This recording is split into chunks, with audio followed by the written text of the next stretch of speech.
अस्सलाम वालेकुम friends, welcome to my YouTube channel इसाक बिली फॉर जीके।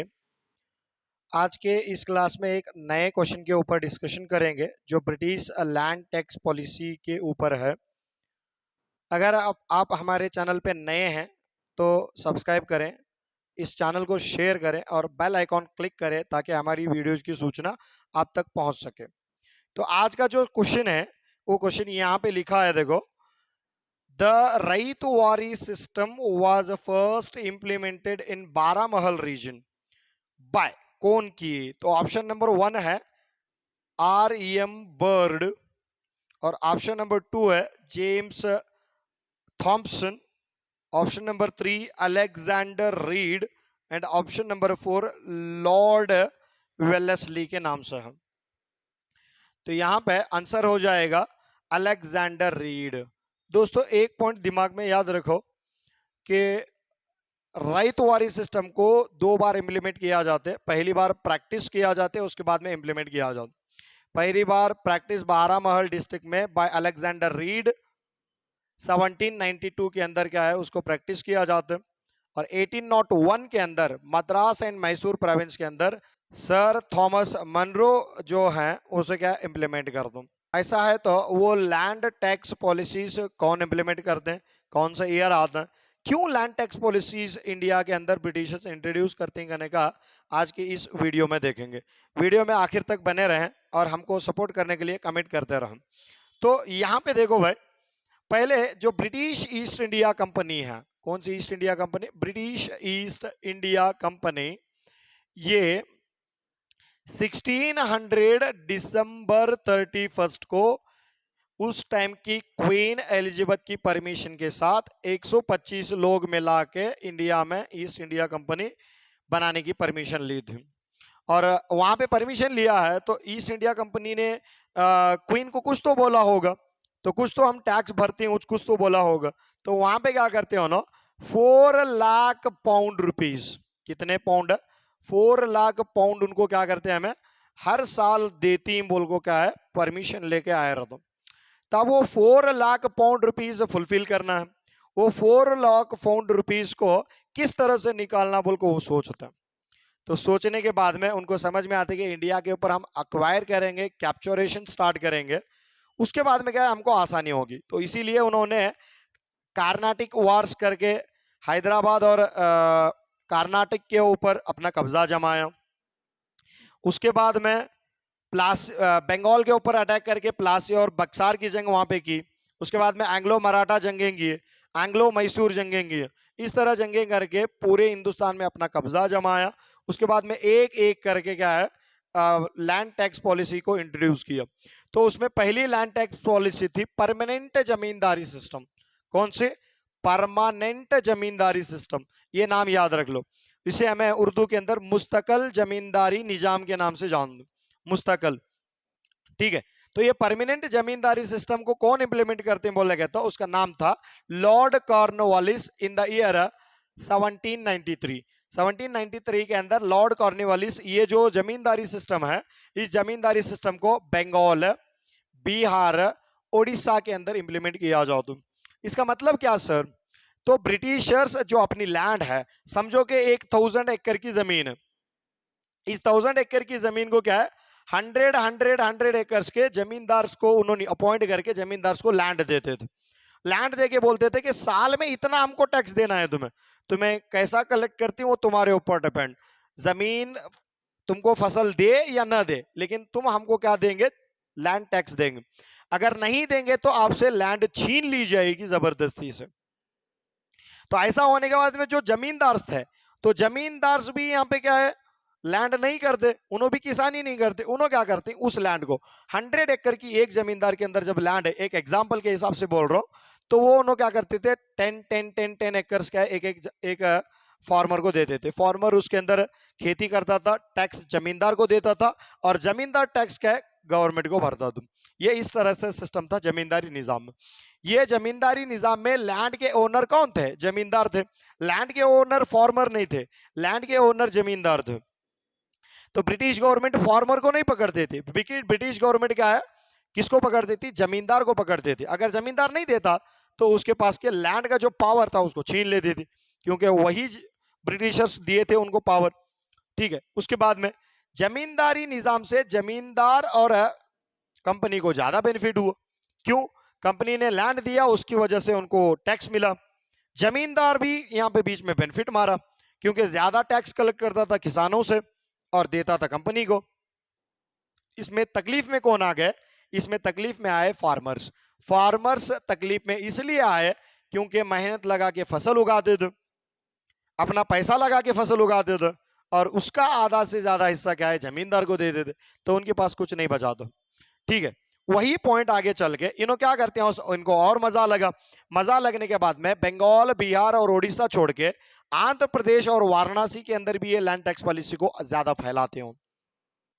तो सर ये लैंड जो परमानेंट जमींदारी सिस्टम है, ये बंगाल में ही क्यों आई? तो बंगाल का जो जमीन था वो फर्टिलिटी लैंड थी, फर्टाइल लैंड थी, जरखीजी जमीन थी, वहां पे फसल ज्यादा उगती थी, इसीलिए वो प्लेस को टारगेट किया गया पहले। उसके बाद में नेक्स्ट, टैक्स को जमींदार ही क्या है, गवर्नमेंट को पे करता था। इसीलिए चार्ल्स मेटकाम्फ हिंदुस्तान के गवर्नर जनरल में ये भी एक इंपॉर्टेंट गवर्नर जनरल है, इन्हें एक बात बोलते हैं, क्या बोलते हैं? The Indian farmer born in dept, lived in dept and died in dept due to the land tax policies of British. अंग्रेजों की महसूल वसूल करने का जो लगान टैक्स पॉलिसी है, लगान की पॉलिसियों की वजह से हिंदुस्तान का किसान कर्जे में पैदा होता है, कर्जे में जीता है और कर्जे में ही मर जाता है। ये कहना था लॉर्ड किसका? चार्ल्स मेटकाम्फ का। ये वर्ड याद रखो, इसके बारे में टीईटी के अंदर क्वेश्चन हुआ है, इंपॉर्टेंट वाला कॉन्सेप्ट है ये। कौन सा? चार्ल्स मेटकाम्फ का। इसके बाद में सर पूरे इंडिया में सिर्फ परमानेंट जमींदारी एक ही थी क्या? परमानेंट जमींदारी या मुस्तकिल जमींदारी निजाम एक ही नहीं थी लैंड टैक्स पॉलिसी में, और दो पॉलिसी लेके यहाँ पे, रईतवारी सिस्टम एंड महलवारी सिस्टम। रईतवारी निजाम और महलवारी निजाम करने का नाम हमें पुकार। ठीक है, अभी यहाँ पे क्या है, रईतवारी सिस्टम को पहली बार प्रैक्टिस की गया 1792 बारामहल डिस्ट्रिक्ट के अंदर, वो भी अलेक्जेंडर रीड के द्वारा। तो अलेक्जेंडर रीड लाया था, वही तो क्वेश्चन था यहाँ पे। क्वेश्चन क्या था? रईतवारी सिस्टम को बारामहल रीजन के अंदर पहली बार किसने इंप्लीमेंट किया? वो अलेक्जेंडर रीड थे। ठीक है, अभी चलो नीचे आओ। तो ये इंप्लीमेंट किया गया मद्रास और मैसूर के अंदर, बाद में लेटर टाइम में 1801 के अंदर। इंप्लीमेंट कौन करते हैं? Thomas Munro. वो नाम भी लिख लो, कौन है? Thomas Munro. Thomas Munro. तो अलेक्जेंडर रीड ने सिर्फ प्रैक्टिस किया था, इन्होंने अप्लाई किया 1801 के अंदर, वो भी कहां पे? मद्रास एंड मैसूर प्रोविंसेस के अंदर। सर ऐसा क्यों? रईतवारी निजाम जो था वो मद्रास और मैसूर का जो प्लेस था, ये ना तो ज्यादा फर्टाइल था ना तो कम, तो एवरेज वाला था। तो एवरेज वाली चीज क्या है यहाँ पे, इन्होंने इम्प्लीमेंट कर। उसके बाद में यहाँ पे लैंड का ओनर कौन हुआ करता था? फार्मर्स हुआ करता, डायरेक्ट फार्मर ही था यहाँ पे लैंड का ओनर, और टैक्स भी डायरेक्ट ही फार्मर ही भरता था। गवर्नमेंट और फार्मर के बीच में कोई दलाल नहीं था, कोई एक ब्रोकर नहीं था, डायरेक्ट फार्मर लैंड टैक्स भरते थे ब्रिटिशर्स को। तो यहाँ पे कनेक्शंस भी क्रिएट हुए, तो कनेक्शंस, डायरेक्ट कनेक्शंस क्रिएट हुए। तो उस टाइम में गवर्नमेंट क्या करे, 50% पेमेंट देना पड़ेगा। कौन है? फार्मर। अब समझो कि तुम ना कोई 10,000 की फसल उगी है, तो 5,000 तुम्हें क्या है, गवर्नमेंट को देना पड़ेगा। अगर नहीं देंगे तो तुम्हारे से भी लैंड छीन ली जाएगी, तुम्हारे से भी जमीन छीन ली जाएगी। तो ये बात फार्मर्स को बोली गई। तो फार्मर्स को बोला गया कि अगले 3 साल तक 50% ही तुम्हारे ऊपर क्या है, फिक्स लगाना है। 30 साल के बाद में क्या करेंगे? 30 साल का जो टेन्योर है, 30 साल के बाद में फिर रिन्यू किया जाएगा टैक्स को। अगर तुम्हारे पास बरसात अच्छी खासी आ रही थी तो 50 से भी ज्यादा कर सकते हैं। अगर तुम्हारे पास बरसात नहीं है, कहत वाला मामला क्रिएट हो रहा है, तो तुम्हारे पास का लैंड टैक्स घटा के कम भी किया जाएगा। ऐसा उनके ऊपर बोला जाता है, ऐसा तो था नहीं उनका इरादा, तो ज्यादा टेन्योर 30 साल के बाद में और ज्यादा करने की पोजीशन में ही रहते थे। ये वाला पॉइंट था।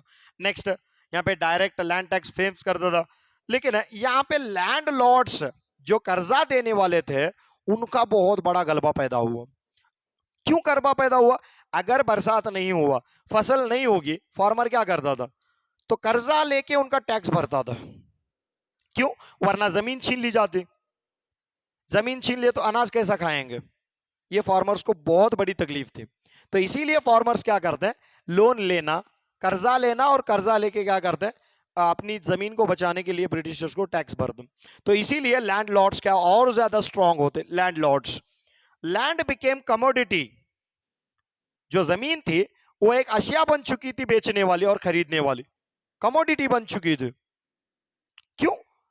अगर नहीं बेचेंगे तो जमीन चले जाएगी, किसको, ब्रिटिशर्स को देना पड़ेगा।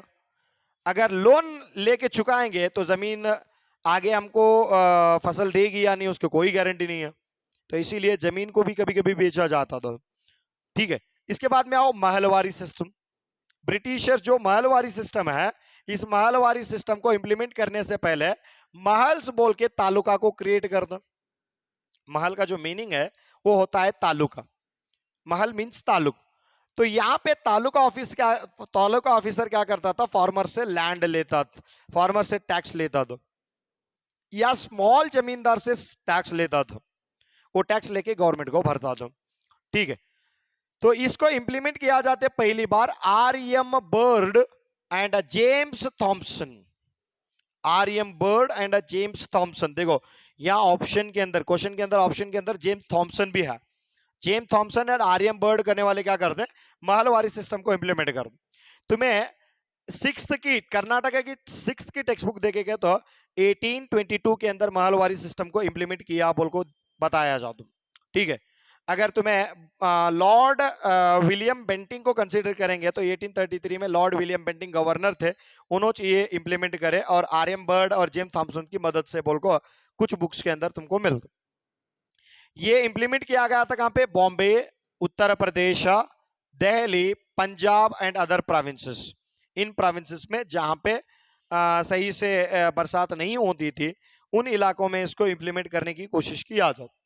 तो यहाँ पे लैंड के ओनर कौन थे, लैंड के ओनर दो लोग थे, एक स्मॉल जमींदार, और क्या है, स्मॉल जमींदार बोले तो छोटे जमींदार, और फार्मर्स।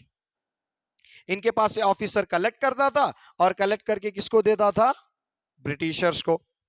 तो ये वाला कॉन्सेप्ट था। लॉर्ड विलियम बेंटिंग के जमाने में इसको इंप्लीमेंट किया बोल को ऐसे माना भी जाता। लैंड टैक्स पॉलिसीज के बारे में क्वेश्चंस हुए हैं, और खास करके the land tax policy of Britishers created a new class in the society के अंदर एक नया क्लास, एक नया तबका पैदा हो, वही नया तबके का नाम है जमींदार। ये वाला कॉन्सेप्ट यहाँ पे लैंड टैक्स पॉलिसीज में आ। तो देखो कितने कौन सा अप्लाई करे, कहां पे अप्लाई करे, कैसे अप्लाई करे, उसमें सिस्टम कैसा था। महलवारी सिस्टम में भी 50% टैक्स को डाले रहते हैं, तो टैक्स 50% ज्यादा ही है सब कुछ। तो इसी वजह से लॉर्ड चार्ल्स मेटकम्फ ने कहा था, क्या हिंदुस्तान का किसान कर्जे में जीता है, कर्जे में पैदा होता है, कर्जे में जीता है, और कर्जे में ही मर जाता है, उसको ऊपर आने का टाइम ही नहीं मिलता, क्योंकि बरसात भी सही से नहीं होती थी ना। अगर बरसात आई तो ज्यादा बरसात आती थी, अगर बरसात नहीं है तो कम आती थी। इसीलिए तो the Indian monsoons Gamble with the Indian farmers, या तो इंडियन एग्रीकल्चर। इंडिया का जो मानसून है, हिंदुस्तान की जो किसान है, हिंदुस्तान की जो ज़राअत है, उसके साथ जुआबाजी खेलती है, कर बोलता हूं। कभी आती आए तो करोड़पति, लगे तो करोड़पति, नहीं तो रोडपति, दोनों अलग अलग, बने तो एकदम अमीर, नहीं तो पूरा फकीर। तो इस हालत में हिंदुस्तान के किसानों को ये लैंड टैक्स पॉलिसी छोड़ के चले जाओ। इसीलिए टीपू सुल्तान ने कहा था, अगर अंग्रेजों को कमजोर करना है, या तो अंग्रेजों को इस दुनिया से बाहर डालना है, या तो इस हिंदुस्तान से निकालना है, तो उनके बिजनेस के ऊपर मार करो। उनके बिजनेस के ऊपर जब वार करेंगे तो डेफिनेटली वो कमजोर हो जाएंगे। तो देखो उनका बिजनेस कैसा था। तो इसीलिए टीपू सुल्तान ने 1785 के अंदर अंग्रेज जो कर्नाटक से सैंडलवुड और स्पाइसेस लेते थे, समझ में आ रहा है नहीं, सैंडलवुड और स्पाइसेस लेते थे, वो सैंडलवुड और स्पाइसेस के ऊपर पाबंदी लगाते, बैन करते ब्रिटिशर्स के लिए। इसीलिए क्या है, टीपू सुल्तान के ऊपर ज्यादा फोकस करते हैं अंग्रेज। देखो अलग अलग प्रोविंसेस के अंदर, देखो बंगाल प्रोविंस में परमानेंट जमींदारी सिस्टम है, मद्रास प्रोविंसेस के अंदर रईतवारी सिस्टम है, और बॉम्बे जो प्रोविंस है उस बॉम्बे प्रोविंस के अंदर महलवारी सिस्टम है। 3 प्रोविंस थे, 3 सिस्टम इन्होंने इंट्रोड्यूस कर दो, तीनों जगह पे अलग अलग लोग हैं। ठीक है, उम्मीद है कि हमारा ये वीडियो आपको पसंद आया होगा। पसंद आया है तो शेयर करें, लाइक करें। फिर मिलेंगे अगली वीडियो में, तब तक के लिए अल्लाह हाफिज।